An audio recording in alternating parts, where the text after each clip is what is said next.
కర్నూలు నగరంలోని పాత బస్టాండ్ ప్రాంతంలోని ఎర్రబురుజ్లోని స్వర్గీయ గోపాల్ కుటుంబ సభ్యులు శ్రీనివాసులు, రాజశేఖర్, వెంకట, కృష్ణవేణి, రేణుకలు కలిసి ఏర్పాటు చేసిన ఆంజనేయ స్వామి, వినాయక స్వామి పూజల కార్యక్రమంలో అలరిస్తున్నారు.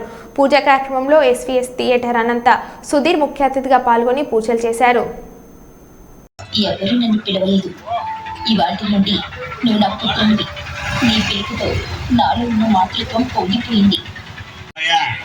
ఆయు ఆరోగ్య ఐశ్వర్య అభివృద్ధి అనుగ్రహ కటాక్ష సిద్ధ్యర్థం మమ వీధి సంవత్సరాలుగా గోపాల్ పిల్లలు ఇక్కడ వినాయకుడిని ఏర్పాటు చేస్తున్నారు.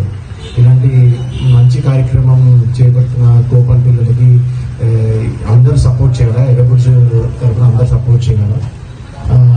అదే కాకుండా ఇక్కడ మట్టి వినాయకుని పెట్టి పర్యావరణం కూడా కాపాడుతున్నారు.